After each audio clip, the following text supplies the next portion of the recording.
Hello guys, Archangel here, and today I'm going to be going over your class guides for RBGs. This can be a tough choice for leaders when trying to accept classes they may not think are very good. So here I'll be giving my personal rankings and what I think which classes are better to use in RBGs. Now these are the classes that I believe you must have in your RBG team, and Unholy Death Knight is by far the best melee target caller there is now, and probably the best melee DPS you can have. A Rogue would also make a good target caller, if not for how they play in RBGs. They tend to be on their own a lot, and so they won't be making the best target callers because they're not going to be with a group. The Unholy Death Knight will probably always be with a group and rarely defending unless you're taking two Death Knights with you, which is a possibility now in the recent patch. Sub-rogues are the best class for shutting down enemy flag carriers. As soon as they get the flag, they can even burst them down and kill them in a few seconds without them knowing. They're also incredibly good at ninja cappers, and their smoke bomb is a very good ability to nuke someone down quickly in a fight. And destruction warlocks have been dominant all through Pandaria so far. Chaos Bolt's just doing a shitload of damage. They have a lot of AoE. There's no chance you're going to be able to ninja cap a flag with a warlock around, and their CC is incredible, so they make the perfect range DPS class really at the moment. Now these are the very good DPS classes that I consider that you can have along with your mandatory classes that you could have on the left. Just to go back to that, however, you can have two Warlocks or two Death Knights in your team. That works, so you don't not restricted to what I've listed here and those three there. But Frost Mage and Shadow Priest are both probably the best out of the list here. Frost Mage is very good class with a lot of CC. Shadow Priest very much a lot of damage along with the Frost Mage, big spike damage, and they're both okay at defending and 1v1ing people. Elemental Shaman is very good this patch. A lot of damage has been added to him. Lava Burst has an increased cast time, but if they can get it off, it does a shitload of damage. And I believe it always crits now, something, and Flame Shock increases its damage. I can't really remember play one, but it's still like 87 or something.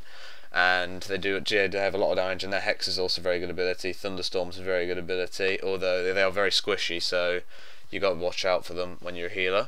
Balanced Druid, ever since their solo being nerfed, has plummeted down the charts. Really, you see less and less of them each day in RBGs, what I've found. And the Balanced Druid that we had in our team actually quit the game because of the nerfs. And this is the first time we're not playing without a Balanced Druid actually now. This may spark some controversy. People might say, oh, Balanced Druid's still an incredibly good class. Yes, it is a good class. There's a lot of AoE, a lot of damage, and a lot of CC, but I consider the other classes to be better than the Balanced Druid that are listed above, and it's just as good as Elemental Shaman, but I still consider it very good. And Survival Hunters have always been one of the worst range DPS, but they're pretty good with dot cleaves because of their spreading of the dots, so they're pretty good. They've got good CC, and they're a good defending class and 1v1 in class, say down at mines in Arathi Basin, so don't be afraid to take Survival Hunter. Now before I finish with the DPS classes, I haven't included various specs in this, and I understand, and you'll probably say something, so I'll include it in the video here. Classes like Demonology Warlocks and Affliction Warlocks are very good classes still. They're more than 6 out of 10 like some of them I have listed here, but Destruction Warlocks just outshine them so much it's almost pointless having them, to be honest, and so I won't include them on the list. The same goes for like Arcane Mages and stuff like that. They are okay. I've got Fire Mage down here. We'll go on to these classes now. Frost Death Knight has been completely outshone from Unholy Death Knights at the moment, although it is still quite a good class, so you can, if you prefer to play Frost over Unholy, you can play it, but I'm just saying you won't do as well as Unholy because there's a bit more damage as Frost, I'd say, a single target at least, but there's a lot less pressure and less AoE damage in my opinion. As for Fire Mage, it's pretty much the same as opposite that Frost is to Unholy. Fire Mage will have more dots and more AoE damage than the Frost Mage, but a lot less burst. But Fire Mage does tend to have a lot more escapes, although that's arguable, I guess. Windwalker Monks, I did play with a Windwalker Monk last season. Their damage is a bit low, but in the Mass Grip combo they were quite good because they have the Fist of Fury thing, which will stun everyone in the Mass Grip for quite a while, so they're pretty. They were pretty good. They've gone down a bit, but they're still okay, and they're pretty good 1v1 in classes as well, in my opinion. Feral Druid's the same. They're quite good 1v1 in classes and good defending classes. Also make good flag carriers, but you want to be playing Boomkin instead of Feral Druid, really, in most BGs. Arms Warriors are still there, just hanging around. They were a really powerful start of Pandaria, but they're not so powerful anymore. Enhancement Shamans, people might mention them. They've been buffed. They're really overpowered 1v1 such now. In RPGs they are useless. If they even get into melee range, they'll just be nuked down in about 1 or 2 seconds, so they're pretty useless. And all other classes I haven't mentioned here, like Ret Paladins, are also very useless, but let's go on to the healers now. Now, teams this patch tend to have most flexibility with their healers. Most healers are actually useful now. Most specs in healing are useful, unlike, say, the end of Cataclysm, where you were limited to having a Disc Priest, Restoration Shaman, and a Hurley Paladin, I believe it was. Now, in my opinion, the Mistweaver Monk, how I haven't listed here, hasn't got a ranking because Mistweaver Monks in some comps you need them because they are probably the best flag carriers in the game at the moment, and we play with Mistweaver Monk as well. And you can also play 4 healers with Mistweaver Monk as well because they're flag carrying. So I'd say Mistweaver Monk is necessary for some, but if not, I'd put it at an 8 out of 10, a solid 8 out of 10.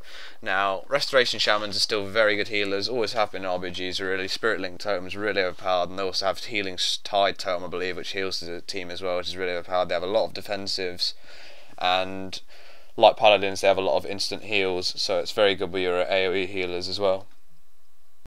Restoration Druids for the whole of Pandaria at the moment have been very overpowered after a horrible phase in Cataclysm where they were useless. Lots of hots for Restoration Druids, but I wouldn't use them in a comp where you've got, say, 3 or even if you're using 4 AoE healers, because the hots are not going to be very good against switches from the enemy teams, because they can just switch before you can get your hots on and kill them. So you need to play a good single target healer like a Restoration Shaman or a Holy Paladin with a Restoration Druid, but they're very good healers still.